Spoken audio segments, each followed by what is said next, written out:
जी अस्सलाम वालेकुम व्यूअर्स, सब खैर आफियत से होंगे।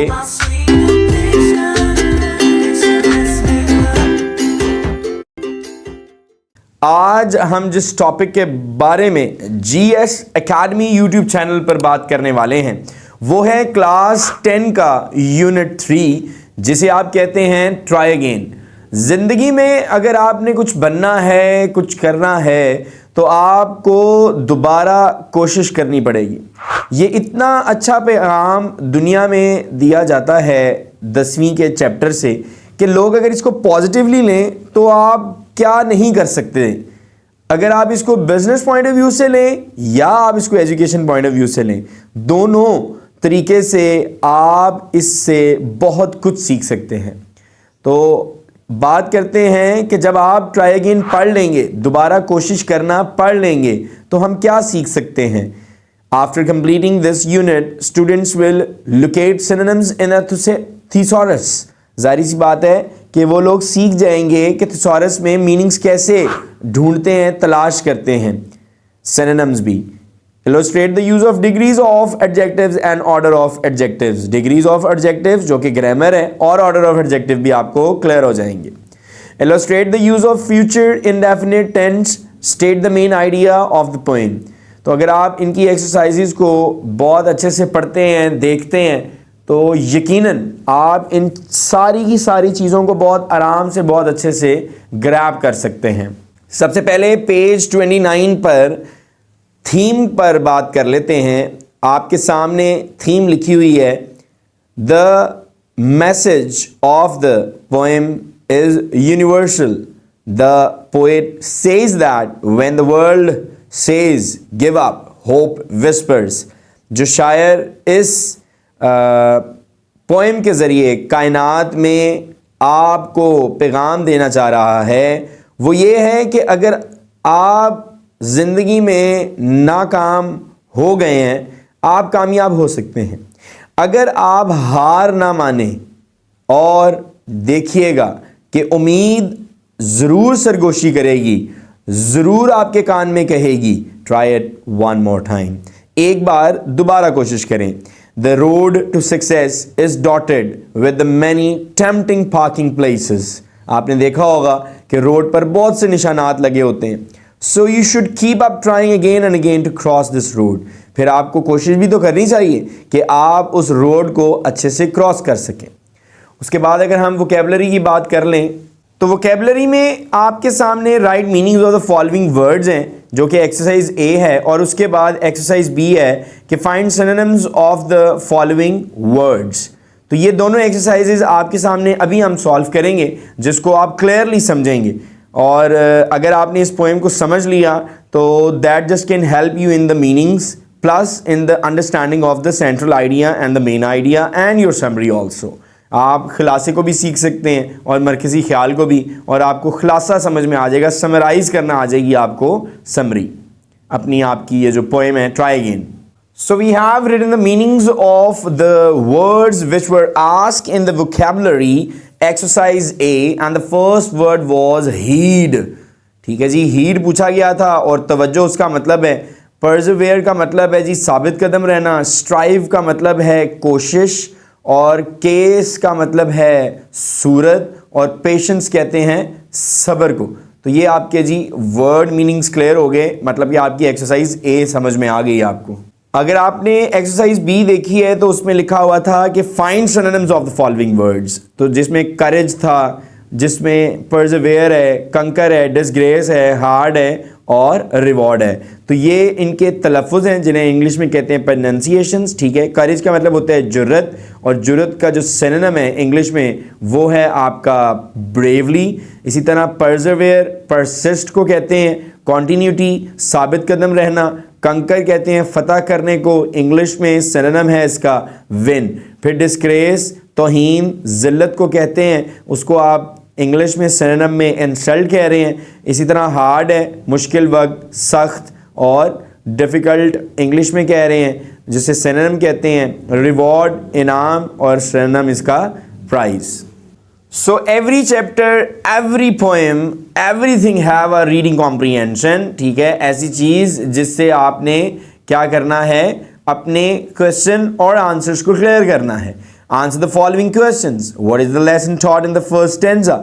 ऐसे सारे 6 क्वेश्चंस के आंसर्स आपके सामने हैं। Let's do them and just understand each and every question. First question अभी आपके सामने पड़ा था और उसका आंसर है कि आप क्या सबक सीखते हैं पहले स्टेंजा से। तो उसका आंसर उसने दिया हुआ है, the lesson that is taught in the first stanza is that no matter if you fail once or twice, you should not give up trying again. आप एक मर्तबा या 2 मर्तबा नाकाम हो जाते हैं, ओ भाई कोई मसला नहीं है, इंसान हमेशा गिर कर ही उठता है। You should not give up trying again, आपने हार माननी ही नहीं है। अगर आपने हार मानी तो जाहिर सी बात है आप कोशिश दोबारा नहीं कर रहे हैं, तो हार ना माने, कोशिश करें। देयर इज़ नो शेम, आपको किसी बात की शर्मिंदगी नहीं होनी चाहिए, आपको डिस्ग्रेस, जिल्लत या तौहीन नहीं आपने महसूस करनी। इवन हत्ता कि if we do not win the race, हत्ता कि हम रेस दौड़ ना जीतें, वी शुड ट्राई अगेन, हमें हमेशा कोशिश करनी चाहिए टू गेट सक्सेस, ताकि हम कामयाबी को हासिल कर सकें। सो discuss the question number 2. So let's talk about the question number 2 and that is what can we learn from failure. हमने नाकामी से क्या सीखा है?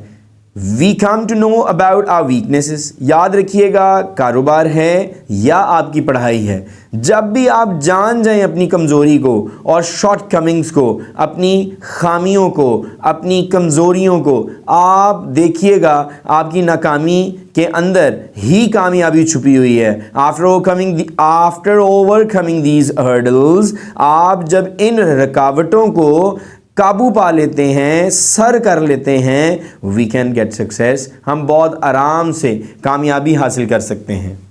How is failure not a disgrace, ये जो आपकी नाकामी है ये क्यों ज़िल्लत या तौहीन नहीं है? और भाई आपके जितने भी दाना लोग हैं, आपके भी जितने भी समझदार लोग हैं, वो आपको क्या कहेंगे? वो यही कहेंगे, wise man learn from their failure. ये जो समझदार लोग होते हैं ये हमेशा नाकामी से ही सीखते हैं। ट्राई अगेन, आपको दोबारा कोशिश करनी चाहिए, and get success and become respectable, और आपको कामयाबी हासिल करने की ज़रूरत है। और जब कामयाबी हासिल होती है फिर आप इज़्ज़तदार बन जाते हैं। In this respect failure is not a disgrace. अगर हम इस लिहाज से सोचें, इस नज़रिए से सोचें, तो फेलियर किसी भी किस्म की तौहीन या ज़िल्लत नहीं है। आपका 4th क्वेश्चन है रीडिंग कॉम्प्रीहेंशन का, how many times should we try and why, हमें कितनी बार कोशिश करनी चाहिए और क्यों?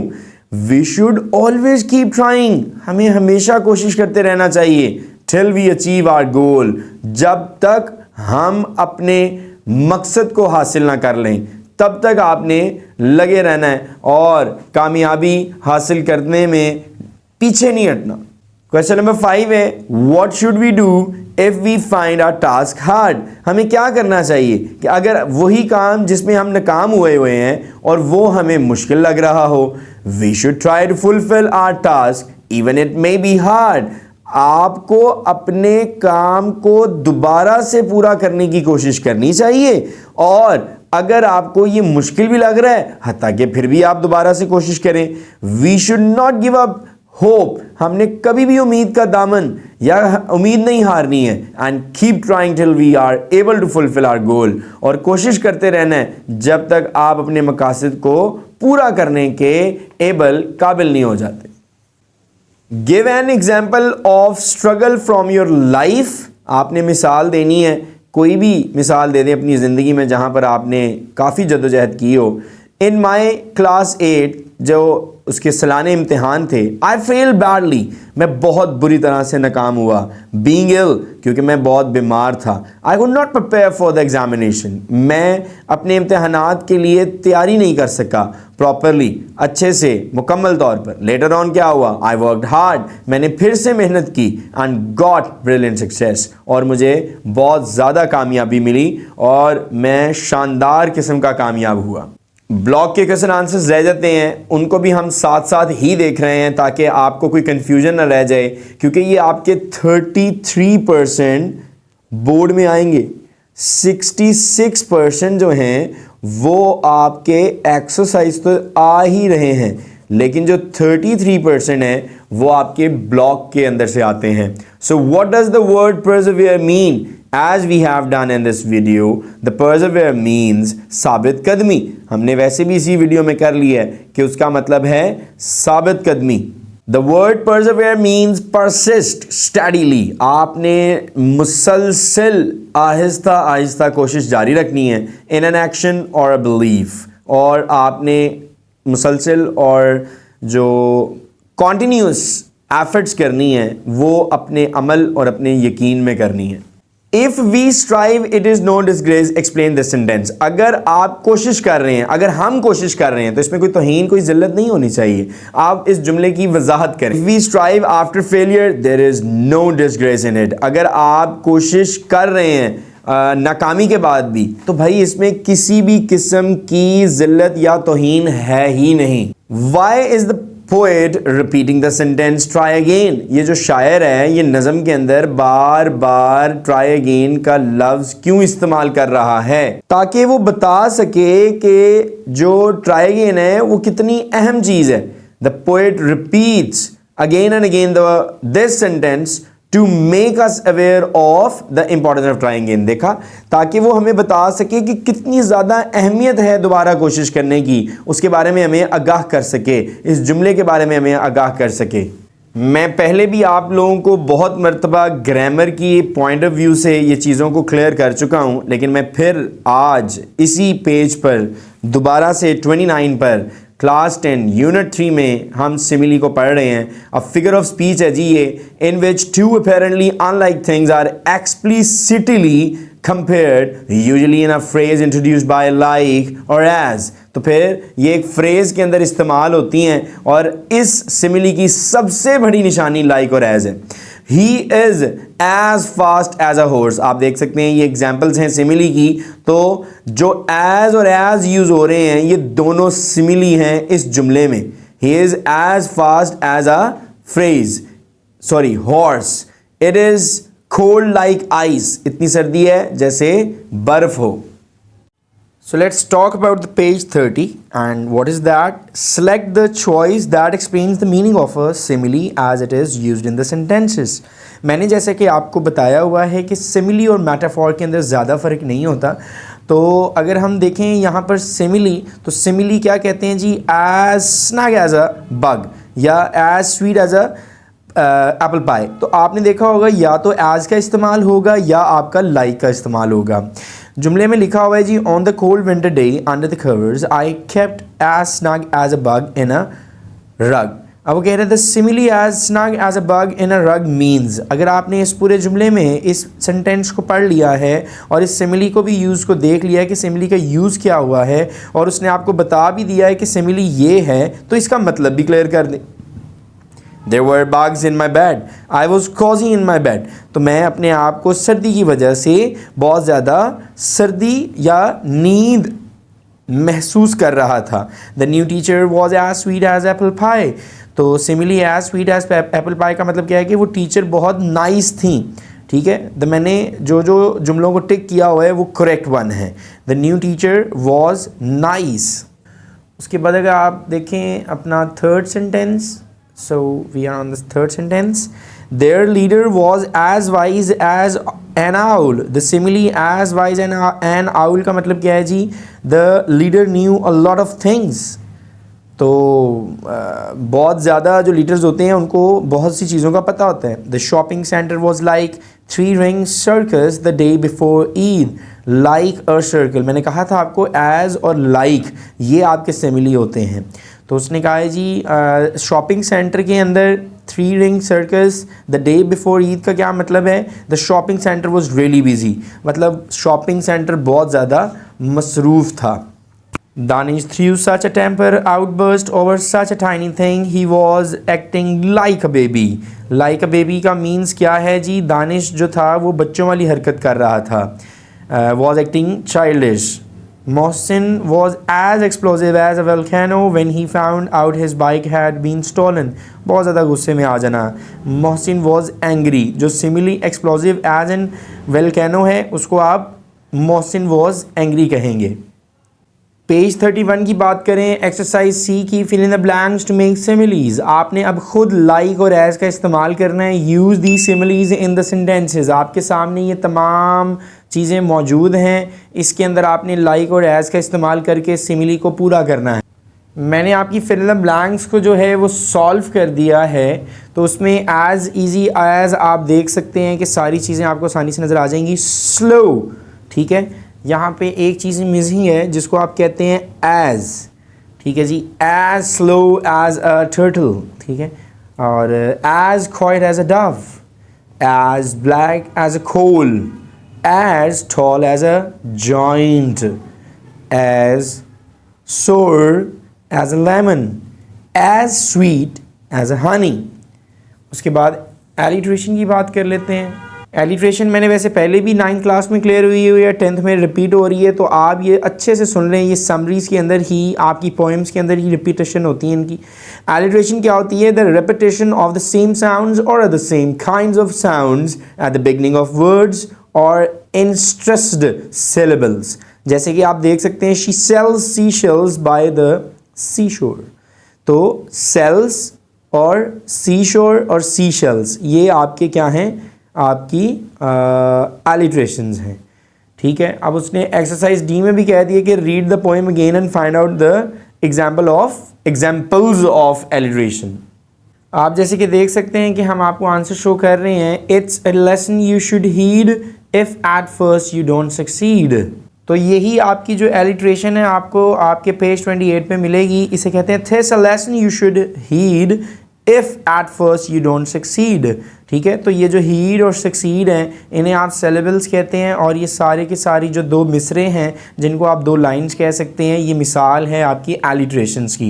If the sounds are repeating in a lines, so that just known as alliteration. Page 31 पर सेम आपके पेज पर ग्रामर का पोर्शन गिवन है. मैंने आपको बहुत मरतबा पर्सनल प्रोनाउंस का बताया हुआ है. आप इसे प्रोनाउन भी कह सकते हैं. अब पर्सनल प्रोनाउंस और प्रोनाउंस में फ़र्क क्या होता है? अच्छा, pronouns I we they you के बाद ही शी इट. लेकिन जब पर्सनल प्रोनाउंस की बात आती है तो फर्स्ट पर्सन, सेकंड पर्सन और थर्ड पर्सन की बात आ जाती है.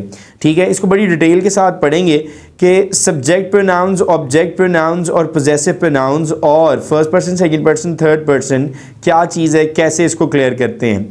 तो अगर आप सब्जेक्ट पर्सन में देखें तो फर्स्ट पर्सन आई है. ठीक है. और प्लूरल में देखें तो वी है. ठीक है. और उसके बाद मी है, उसके बाद अस, उसके बाद माई, माइन, आर्स. ये जो पूरी लाइन है ये आपकी फर्स्ट पर्सन है. और आसान मिसाल देखें सेकंड पर्सन की तो यू है. तो आप सारी लाइन में यू ही देख रहे हैं. लेकिन जब आप पोजेसिव प्रोनाउंस की बात करें तो योर्स आ जाता है. उसके बाद थर्ड पर्सन की बात करें ही शी इट, मतलब आई फर्स्ट पर्सन है, यू सेकंड पर्सन है, third person he she it. उसके बाद they, him, her, it, them, his, her, its, theirs. तो ये आपको बहुत आसान तरीका समझाया हुआ था उन्होंने पर्सनल प्रोनाउंस का, जो आपको मैंने एक्सप्लेन कर दिया. अगर फिर भी कोई आपको इशू है, you just can ask in the comment. ठीक है. मैं आपको मज़ीद इसके बारे में आपको क्लियरेंस दे सकता हूँ. पेज 32 की बात करते हैं. तो fill in the blanks with the correct pronouns. तो आपने फिल इन द ब्लैंक्स करनी है करेक्ट प्रोनाउंस के साथ.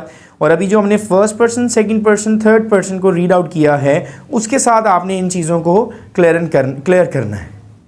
सो let's discuss it as I have fill in the blanks. ठीक है. जो भी ब्लैंक्स थी मैंने फिल कर दी हैं. You and I work well, we are a good team. तो इधर आपने वी लगा दिया. We have got a bit of problem, could you help us please.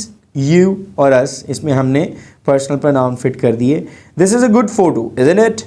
यहाँ पे जो है इट लगा दिया. इज स्मीना इन इट, क्या स्मीना इसमें है? yes that's hers, जी उसी की है. look she is next to Fahad. who did it this morning? yes I did it this morning. उसके बाद आप देख सकते हैं स्क्रीन पर, is this Ahmed's bag? no he didn't bring one, it can't belong to his. I am looking for my shoes. Have you seen them? You, them, ये आपके सारे प्रोनाउन हैं. Yes, they are here. बिल्कुल, ये रहे यहाँ पर. इसी पेज में आप जो है नेक्स्ट अगर आप बी एक्सरसाइज देख लें तो बी एक्सरसाइज के अंदर भी आपसे वो पर्सनल प्रोनाउन सेलेक्ट करने को कह रहा है। Select personal pronoun that agrees with the subject of each sentence. उसके बाद है the group has meeting here. तो आप अब क्या लगाएंगे तो और इस फिल इन द ब्लैंक्स में क्या फिल करेंगे, अभी हम इनको सॉल्व करते हैं और उसके बाद आपको सॉल्यूशंस दिखाते हैं। So we have just fill it. जैसे कि आपको मिसाल उसने दी थी कि the group has its meeting here, anyone can get his name in the news, none of the checks were cashed, they finally expired, my mother and her sister took their vacation together। तो ये जितने भी आप देख रहे हैं pronoun, suitable pronounce जो हैं हमने पर्सनल प्रोनाउन को उनको फिट किया हुआ है। All are welcome, they just need to call for directions to the party. उसके बाद पेज 33 पर आप देख सकते हैं तो लिखा हुआ है कि Venus and Mars have their orbits near to the earth than to any other planets, और देयर ऑर्बिट्स आ रहे हैं, ठीक है। The band starts its tour tomorrow night, any of the candidates could win, they are very much alike, everybody has his own dreams and goals. ठीक है जी, ये आपके पर्सनल प्रोनाउंस हमने लगा दिए हैं। चलें अब लेट्स डिस्कस द डिग्रीज। बहुत मज़ेदार चीज़ है ये और बड़ी फेवरेट लगती है जब भी कोई ग्रामर की चीज़ आपकी एक्सरसाइज में रिपीट होती है। डिग्रीज ऑफ एडजेक्टिव्स क्या हैं? क्या कुछ भी नहीं है। अगर आप देखें तो एडजेक्टिव की डेफिनेशन है कि if you are wearing a shirt, like I am wearing blue shirt, so the blue one is adjective and the shirt is noun.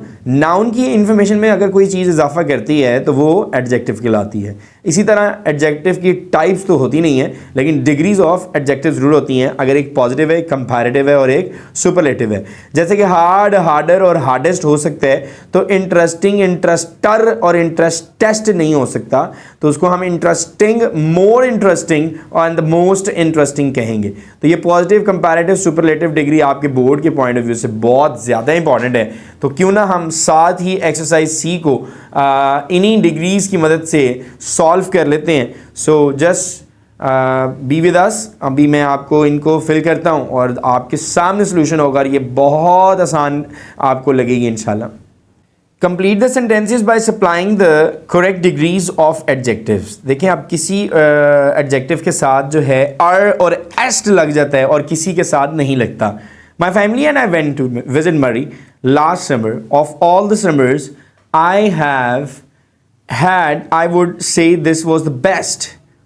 Good, better, best. ये मैंने आपको इसकी डिग्रीज बताई हैं। तो बेस्ट यहाँ पे लगा हुआ है, best summer ever. In Murray we enjoyed the horse ride. I rode a horse that ran faster and faster on the hills. अब देखिए ना, ये टर लग सकता था तो लगा दिया। We also climbed a tree, and when I reached the highest branch, I was more tired than my sister. I bought a jacket which was quite more expensive, and my sister chose a sweater because she found it much cheaper to buy. After आखिरी MCQ आपको नजर आ रहा है। After a trip, I feel I am the luckiest boy on earth. आपके सामने ये आपको bracket के अंदर उसने ऑप्शंस दी हुई थी, इन्हीं से आपने डिग्रीज बनानी थी, जो कि इतनी मुश्किल नहीं है। सो इसी के साथ हमारा जो है पेज 33 कंप्लीट है। Next page 34। लेकिन ऑर्डर ऑफ ऑब्जेक्टिव बहुत ज़्यादा ज़रूरी होते हैं। जैसे कि अभी आपने पॉजिटिव, कंपैरेटिव और सुपरलेटिव पढ़ा है, तो ऑर्डर ऑफ ऑब्जेक्टिव देखते हैं जी। Where a number of adjectives are used together, the order depends on the function of the adjective. तो ऑर्डर डिपेंड करता है उनके फंक्शन पर। तो ये आपके सामने यूजुअल ऑर्डर लिखा हुआ है कि अगर वैल्यू ओपिनियन है तो सबसे पहले आएगा साइज, बाद में एज, टेम्परेचर बाद में। तो मतलब दीज आर द सीक्वेंस आप जिसमें ऑर्डर एडजेक्टिव यूज़ करेंगे। Shape, colour, origin, material. ठीक है जी। अब आपने इनको arrange the adjectives following the correct order. तो ये आपकी डी एक्सरसाइज है जिसको अब आपने सॉल्व करना है। तो इन्हीं ऑर्डर के साथ सॉल्व करेंगे जो कि आपके ऊपर उसने इमेज दी हुई है। तो वैल्यू ओपिनियन पूछेंगे जी। तो वैल्यू ओपिनियन मेरा ख्याल है ह्यूज है, तो ह्यूज को हम अगर पहले लगा दें। उसके बाद कलर का पूछा हुआ है, तो अगर हम कलर्स को लगा दें तो वो भी मुश्किल नहीं है। तो उसके बाद उसने पूछा हुआ है आ, जो कि एक डेफिनेट और इनडेफिनेट आपके सामने प्रोनाउंस हमने आर्टिकल्स पढ़े थे वो पूछे हुए हैं। तो इतना कोई ये टफ नहीं है जितना हमें ये लग रहा है। तो इनको हम ऑर्डर वाइज सॉल्व करें तो we saw a grey huge a dash whale in the sea. तो अगर मैं देखूं तो यहाँ पर ह्यूज सबसे अच्छी मिसाल बन रही है। तो जो ह्यूज है वो तो अब बात ठीक होगी कि आप वेल लगा रहे हैं इसके साथ, लेकिन आप क्या कोशिश करेंगे कि ग्रे, ह्यूज और आ इन तीनों का ऑर्डर बनाएंगे। तो अ ह्यूज ग्रे वेल कैसा रहेगा? हाँ ये ठीक है जी, यही आपका ऑर्डर बेस्ट है। अ ह्यूज उसके बाद ग्रे वेल, ठीक है जी। इसी तरह बाबर की चीज़ें लिखी हुई हैं जी। बाबर जो हमारे बहुत ज़बरदस्त क्रिकेटर भी हैं, Babar uses the dash ball for basketball practice. तो हम इसका सीक्वेंस क्लियर करेंगे कि जी बाबर को ब्लू रबर बॉल चाहिए होती है, ब्लू रबर बॉल। अगर हम इसको मीडियम को सबसे पहले लगा दें तो वो ज़्यादा बेहतर हो जाएगा, मीडियम ब्लू रबर बॉल, ठीक है जी, मीडियम ब्लू रबर, ठीक है जी। I think you are clear now. Ball for basketball. Mahreen brought few chocolate dark triangular bars to the birthday party। तो हम few और आ को पहले लिख देते हैं, आ few, और triangular को पहले ले आते हैं और उसके बाद डार्क चॉकलेट लिखते हैं, ठीक है जी।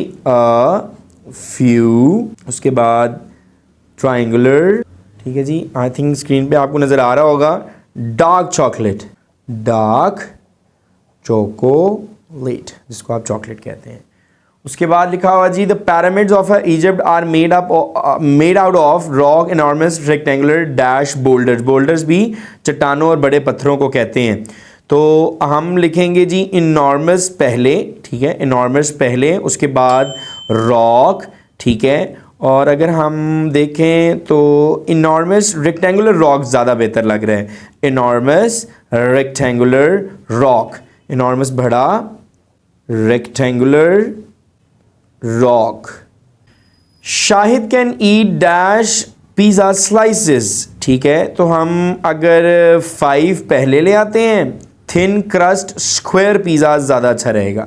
ये तो बहुत आसान था, 5 थिन क्रस्ट स्क्वायर पिज़्ज़ा, ठीक है जी। इसी के साथ हमारी ये एक्सरसाइज ख़त्म होती है। Let's move to the adjective phrase.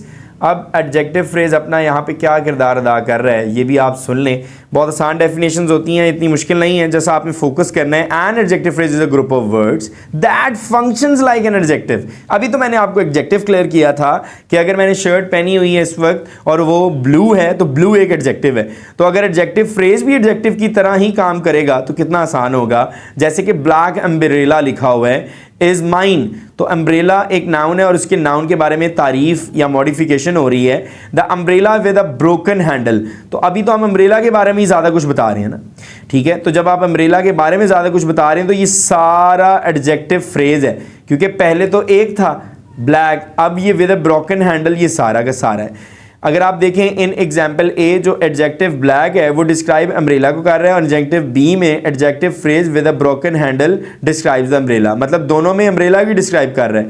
It does work of an adjective, और दोनों में ये एडजेक्टिव का ही काम कर रहा है, चाहे वो ब्लैक हो चाहे वो विद अ ब्रोकन हैंडल हो।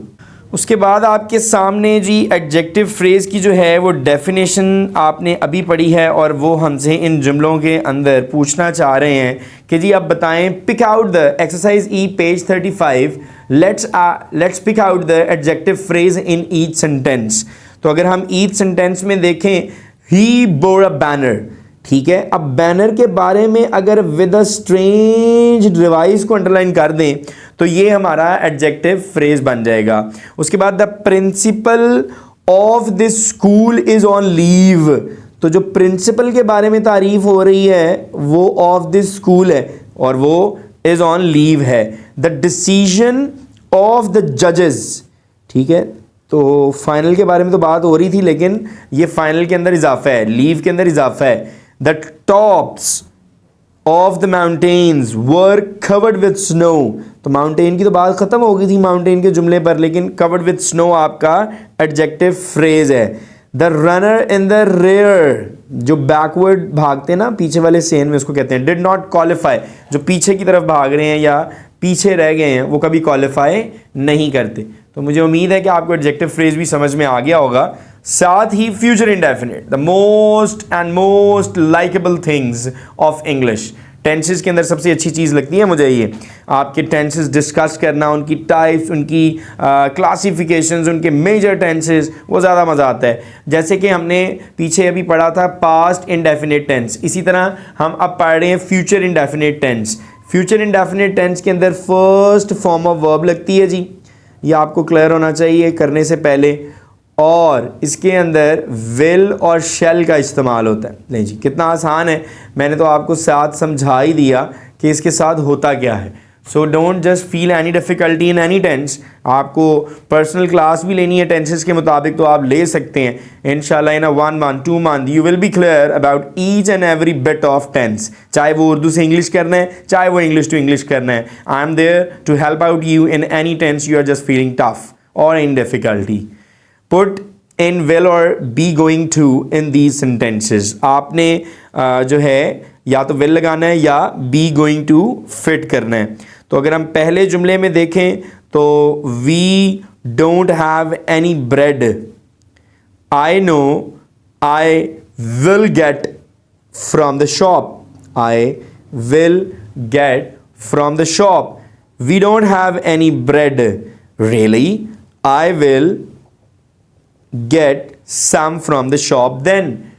उसके बाद दोबारा से why do you need to borrow my suitcase? I will visit my mother. मुझे तुम्हारा सूटकेस इसलिए चाहिए, मैं जाता हूँ अपनी वालदा से मिलने जा रहा हूँ।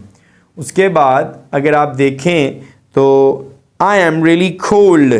I will turn the heater on. अगर आपको सर्दी लग रही तो मैं टर्न कर देता हूँ heater. Are you going to Jamshed's wedding tonight? Yes. Are you going to? I will give you a lift. अगर जा रहे हो तो मैं तुम्हें लिफ्ट दे सकता हूँ। Are you busy today?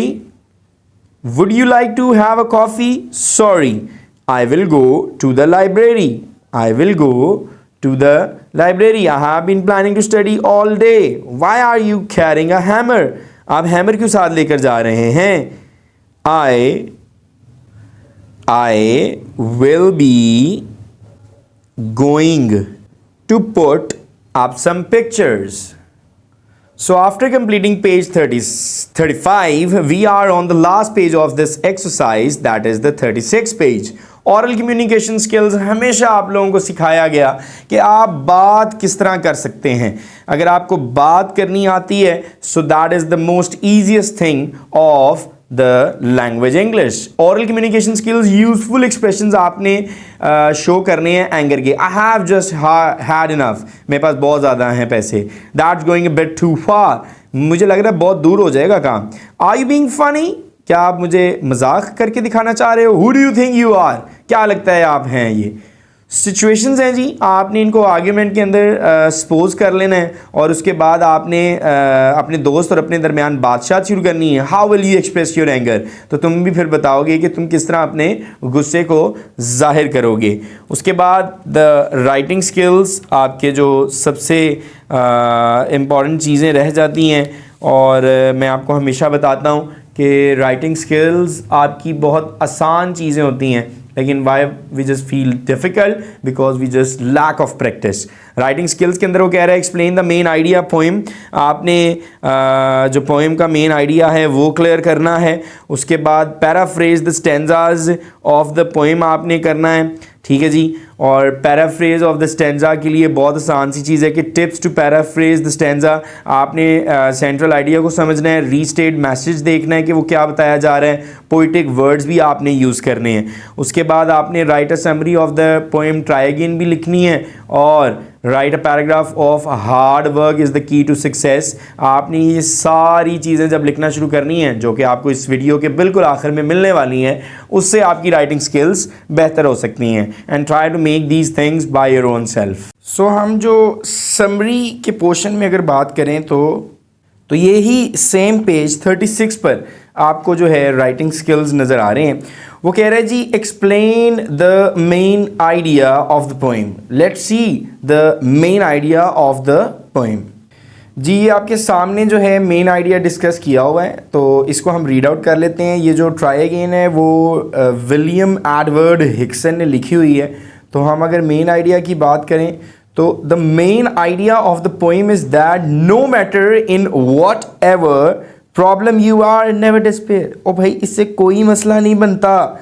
मतलब अगर आपको कोई भी टेंशन फेस करने को मिल रही है, आपको कोई फ़र्क नहीं पड़ना चाहिए, क्योंकि अगर आप इन मसलों से अगर मायूस होने लग गए तो आप दोबारा कोशिश नहीं करेंगे। तो इसलिए आपने बिल्कुल भी परेशान नहीं होना। डेस्पेयर होता है मायूस नहीं होना। Always try to solve the problem by trying again and again. हमेशा कोशिश करें कि मसले का हल निकल जाए बार बार कोशिश करने पर। Until you finally succeed, आखिरकार आप लोग देख लीजिएगा कामयाब हो जाएंगे। तो जी ये था आपका मेन आइडिया जो कि एक्सरसाइज ए में उसने आपसे पूछा था। अब एक्सरसाइज बी की बात करें तो paraphrase the stanzas of the poem करते हैं।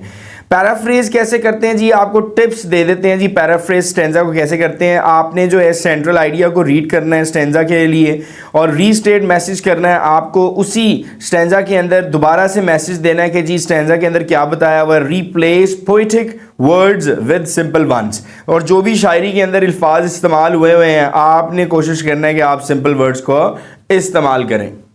ये हमारा जो है स्टैंजा 1 है।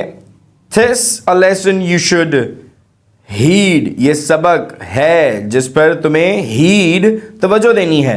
Try again, दोबारा कोशिश करो।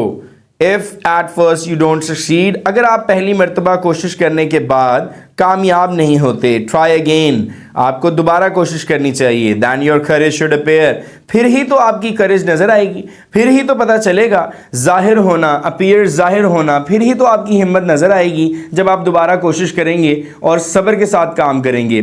फॉर इट यू विल परसेवेयर, याद रखिएगा आपको कॉन्टीन्यूस एफर्ट्स करने की ज़रूरत है। परसेवेयर, आपको स्टेडफास्ट होने की ज़रूरत है। यू विल कंकर नेवर फियर, आप एक दिन फतह हासिल कर जाएंगे, बस आपने डरना नहीं है और दोबारा कोशिश करती रहनी है। So let's start the paraphrasing of the stanza 1. In this stanza, the poet says, if at first you don't succeed, शायर इस नज़म में, इस शेर में, इस बंद में क्या कहता है, अगर आप पहली मर्तबा कोशिश नहीं कर पाते हैं, try again, आपको दोबारा कोशिश करनी चाहिए। Make at least 3 attempts to be successful, आपको अपनी ज़िंदगी में 3 बार कोशिश करनी चाहिए ताकि आप कामयाब हो सकें। Failure is a good teacher, याद रखिएगा नाकामी एक बहुत बड़ा उस्ताद है। Instead of quitting, आपको हार नहीं माननी चाहिए। After you fail, you should learn from it, आप जो हैं जब नाकाम हो जाएं आपको उस नाकामी से सीखना चाहिए। उसके बाद it takes a while to learn to experiment and to succeed, भाई देर लगती है, वक्त लगता है सीखने में, तजर्बा करने में, कामयाब होने में। We often get frustrated and give up because of the fear of failure, हम लोग अक्सर परेशान हो जाते हैं और हार मान लेते हैं नाकामी के डर से। Don't give up easily, persistence page of in the end, आपने आसानी से हार नहीं माननी, क्योंकि ये जो परसिस्टेंस पेज है इसका मतलब है कॉन्टिन्यूस एफर्ट्स हैं, ये आपको आखिर में ज़रूर अजर देती हैं। सेकेंड स्टेंजा की बात कर लेते हैं, पैराफ्रेजिंग कर रहे हैं जी हम। वंस और ट्वाइस दो यू शुड फेल, एक या दो मरतबा इंसान कारोबार में हो, पढ़ाई में हो, नाकाम हो जाता है, इसमें कोई मसला नहीं है। If you would at last prevail, अगर तो तुमने आखिरकार फतह पा ली, ट्राई अगेन, फिर देख लेना, तुम्हें दोबारा कोशिश करोगे फतह मिल जाएगी। If we strive this no disgrace, अगर आपने कोशिश की, जदोजहद की, आपने बेइज्जती महसूस ना की, this no disgrace, though we did not win the race, अगर हम फिर भी दौड़ ना जीते, what should you do in that case, आपको इस केस में क्या करना चाहिए, आपको दोबारा कोशिश करनी चाहिए। The poet says it does not make any difference if you fail once or twice। इससे कोई फ़र्क नहीं पड़ता कि आप तालीम में, आप अपने बिजनेस में एक या दो मरतबा नाकाम हो जाते हैं। It is not a matter of disgrace. आपको ज़िल्लत बेइज्जती का मसला ये समझना ही नहीं चाहिए। आपको तो अपनी ज़िंदगी कामयाब करनी है, आप उसके बारे में सोचें। Because nobody knows success without failure. फिर तो कामयाबी ही कामयाबी है। In case of failure we should not give up. अगर आप फेलियर की वजह से हार मान रहे हैं तो आपको बिल्कुल भी हार नहीं माननी चाहिए। We should keep on trying till success. हमें तो तब तक कोशिश करते रहना चाहिए जब तक आपको कामयाबी नहीं मिलती है। Let's talk about the paraphrasing of the stanza 3। If you find your task hard, अगर तो आपको अपना काम मुश्किल लग रहा है, आपको दोबारा कोशिश करनी चाहिए।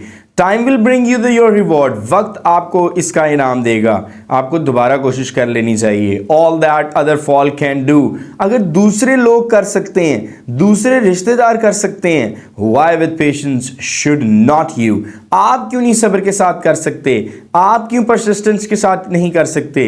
Only keep this rule in view, अपना सिर्फ यही व्यू अपना जो है असूलन रखें। ट्राई अगेन, आपको इसी रूल को फॉलो करना है, बार बार कोशिश करें। ले जी, ये पैराफ्रेजिंग आ गई आपकी स्टैंजा 3 की। The poet says if the task is hard we should not give up, अगर तो मुश्किल काम है तो आपको बिल्कुल भी हार नहीं माननी चाहिए।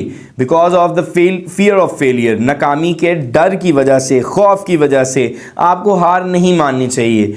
If other people can succeed, अगर दूसरे लोग कामयाब हो सकते हैं, why can you succeed, certainly persistence will pay of in the end, यही यकीनन याद रखिएगा, आपकी जो लगातार कोशिशें हैं आपको इन द एंड जो हैं वो रिवॉर्ड देंगी, आपको उसका अजर मिलेगा। Try again as a rule, ये जो ट्राई अगेन है इसको असूल के तौर पर हासिल कर लो, मान लो इसको, because it is a gateway to success, क्योंकि यही एक रास्ता है जिससे आपको कामयाबी मिल सकती है। जी, अभी हम कर रहे थे paraphrasing of the stanza of the poem. अब हम करेंगे समरी, मेरी बहुत फेवरेट समरी होती है। Right a summary of the poem try again, आपको दोबारा से कोशिश करने के लिए एक नज़म की क्या लिखनी पड़ेगी, खुलासा समरी लिखनी पड़ेगी। लें जी, ये समरी आपके सामने है। This short poem try again has been written by William Edward Hickson. ये जो नज़म है ये हमारे शायर विलियम एडवर्ड हिक्सन ने लिखी है। He has coated this poem with 3 tries in his moral songs. उसने अपने अखलाकी गीतों को इस नज़म में 3 कोशिशों के हवाले कर दिया है। कोटेड दिस पोएम 3 ट्राइज, 3 कोशिशों के हवाले कर दिया है। ठीक है जी। और the poet says if at first you don't succeed try again, अगर आप पहली मरतबा कामयाब नहीं होते तो आपको क्या करनी चाहिए, दोबारा कोशिश करनी चाहिए। Don't give up too easily, इतनी आसानी से हार मत माने। परसिस्टेंस पे ऑफ इन द एंड, ये जो लगातार कोशिशें हैं ये आपको आखिर में अजर देंगी। Failure is a good lesson for people to learn how to succeed, ये जो नाकामी है यही अच्छे लोगों को सबक सिखाती है और ये सिखाती है कि आपको कैसे कामयाब होना है। Failure is the teacher, failure एक क्या है, आपका उस्ताद है। उसके बाद it is common that you may fail because at first you have no experience, have to do a particular thing.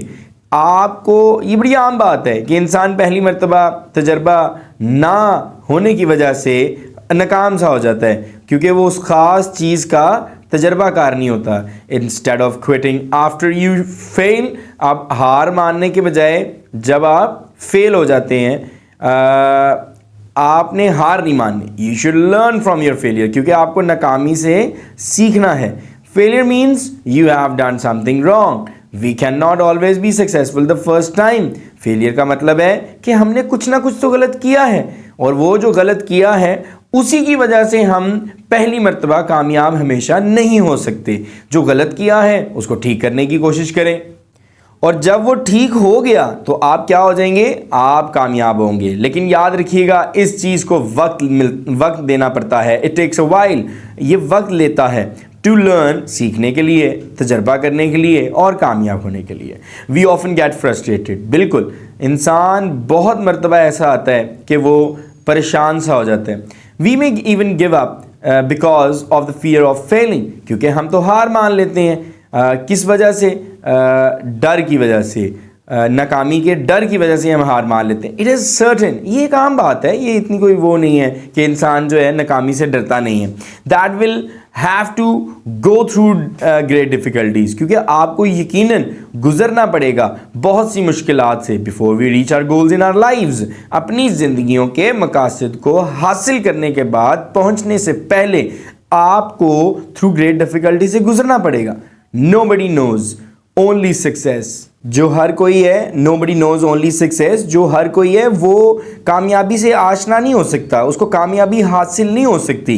Try again is the only way to be successful. सिर्फ try again एक ऐसा tool है, एक ऐसा material है जिससे इंसान दोबारा कामयाबी की तरफ जा सकता है। If you don't give up, अगर आप हार नहीं मानते तो याद रखिएगा, one day you will be sure to succeed. तो आप एक दिन ज़रूर आएगा कि आप यकीनन कामयाब से हो जाएंगे। Write a paragraph on hard work is the key to success. आपने 100 से 150 वर्ड्स का, 100 to 150 वर्ड्स का जो है एक hard work is the key to success पर पैराग्राफ लिखना है, जिससे आपको पता चलेगा कि इंसान कामयाबी कैसे हासिल कर सकता है हार्ड वर्क से। अब उसने कुछ टिप्स दे दी हैं, आप टिप्स भी देख लें। क्लियर टॉपिक होना चाहिए, टॉपिक सेंटेंस भी क्लियर होना चाहिए। मैंने आपको इसी इंग्लिश में बताया हुआ है कि टॉपिक सेंटेंस कहते हैं कि पैराग्राफ का फर्स्ट जो सेंटेंस होता है वो टॉपिक सेंटेंस होता है। एडिक्वेट सपोर्टिंग डिटेल्स भी होनी चाहिए, इलस्ट्रेशन, एविडेंस एक्सेट्रा, सब कुछ डेवलप करके देना मेन आइडिया से। इफेक्टिव कंक्लूडिंग सेंटेंसेस होने चाहिए, इख्तिताम भी आपके पैराग्राफ का बहुत ज़बरदस्त किस्म का होना चाहिए। Hard work is the key to success के ऊपर पैराग्राफ आपके सामने है, let's read it and understand it. Hard work is the key to success. याद रखिएगा, अगर मेहनत नहीं तो कामयाबी नहीं। Nothing can be achieved without the hard work. कुछ भी हासिल नहीं हो सकता, लेकिन हार्ड वर्क के साथ साथ आपको स्मार्ट वर्क भी करने की बहुत ज़्यादा ज़रूरत है। Constant vigilance and preparedness to the work is the price to pay for the success in life. आपने लगातार चौकन्ना, होशियार रहना है, तैयार रहना है कि आप फिर ज़िंदगी की कामयाबी के पूरी रकम को अदा कर सकते हैं। Work is a privilege and a player. आपके लिए यही खुशी है, यही तारीफ़ है। Idleness is a luxury. याद रखिएगा, ये जो बच्चे बेकार बैठते हैं वो एक सुस्ती है, दैट नन कैन अफोर्ड। क्योंकि ये जो एक ऐसी बेकार ऐसी सहूलत है जो कोई भी इसको अफोर्ड नहीं कर सकता। Man is born to work and prosper in life. सिर्फ इंसान पैदा हुआ है काम के लिए और ज़िंदगी में खुशी के लिए। Like steel he shines in use and rusts in rest. जब आप देखें स्टील को, वो चमकता है जब वो इस्तेमाल हो रहा होता है, लेकिन अगर वही स्टील रेस्ट में हो उसको जंगाल लग जाती है। इसी तरह इंसान की भी मिसाल है। Work is worship. ये काम जो है ये इबादत है। Life is full of hurdles, life is action. ये रुकावटों से भरी हुई ज़िंदगी है। आपने जो है इसको एक्शंस में चेंज करना है। Activity is the law of nature. Greatness can be achieved by the great labor only. याद रखिएगा, सरगर्मी ही आपके कुदरत का एक कानून है और यही आपके अंदर कानून जो है बहुत कुछ ग्रेट लेबर और बहुत ज़्यादा अजीम काम सिर्फ आपको कुछ हासिल, वो भी कुछ अजीम हासिल करने में मदद दे सकता है। उसके बाद लिखा हुआ है, if a person regularly exercises his physical and mental organs he enjoys sound health. अगर तो आदमी रेगुलरली एक्सरसाइजेस करता है जिस्मानी और मेंटल ऑर्गन्स की, अपने असाब की, दिमागी असाब की, तो याद रखिएगा वो हमेशा सेहतमंद ज़िंदगी को लुत्फ़अंदोज़ होगा। Not poverty but idleness is a great curse. ना ये जो आपकी गुर्बत है ना, ये नहीं है, ये लानत नहीं है, ये बुरापन नहीं है। बेकार बैठना बुरापन है, लानत है। The famous American president Abraham Lincoln was born in a log हट इन द फॉरेस्ट। ये जो आपके अब्राहम लिंकन है, जो अमेरिकन के प्रेसिडेंट होते थे, ये पैदा हुए थे जंगल के हट, मतलब वो झोपड़े में जो लकड़ियों से बनता है, ही तराशे हुए तनों से बनता है। He could not afford a lamp and read borrowed books with the light of the fire from the hearth.